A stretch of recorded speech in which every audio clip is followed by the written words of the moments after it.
जय हिंद दोस्तों कोटक महिंद्रा बैंक ने अपने क्वार्टर टू का रिजल्ट जारी कर दिया है। तो चलिए हम इसके क्वार्टर टू का नंबर को देख लेते हैं, क्वार्टर टू का नंबर कैसा आया है। सबसे पहले हम देख लेते हैं दोस्तों, कंपनी ने इंटरेस्ट द्वारा कितना इनकम जनरेट किया है। तो इंटरेस्ट इनकम की बात करें तो year on year interest income 8,233 crore से बढ़कर 9,993 करोड़ पहुँच गया है।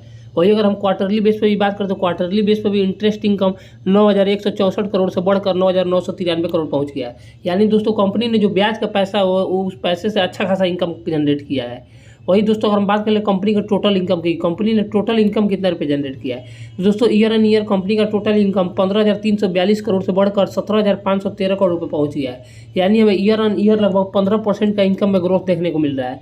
वही अगर क्वार्टरली बेस पे भी बात करें तो क्वार्टरली बेस पे भी कंपनी का इनकम 11,658 करोड़ से 17,513 करोड़ पर पहुंच गया है।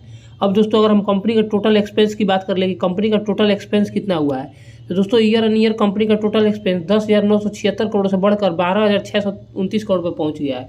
और क्वार्टरली बेस पर भी कंपनी का एक्सपेंस बढ़ते हुए देखने को मिल रहा है, 7,964 करोड़ से बढ़कर 12,629 करोड़ पर पहुंच गया है। वही दोस्तों अगर हम बात कर ले कंपनी के नेट प्रॉफिट की, कंपनी ने नेट प्रॉफिट कितना रुपये जनरेट किया है। तो नेट प्रॉफिट की बात करें तो ईयर एन ईयर कंपनी का नेट प्रॉफिट 2,988 करोड़ से बढ़कर 3,608 करोड़ पे पहुंच गया है। यानी दोस्तों कंपनी के नेट प्रॉफिट में हमें ईयर ऑन ईयर 21% की ग्रोथ देखने को मिल रही है।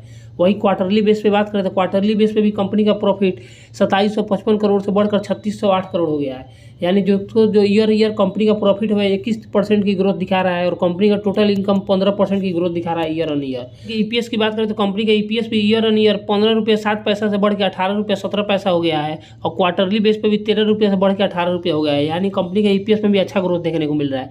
अब देख लेते हैं कंपनी का जो दोस्तों नेट एनपीए है वो केस कैसा है, कंपनी का एनपीए में क्या कोई सुधार देखने को मिल रहा है कि नहीं।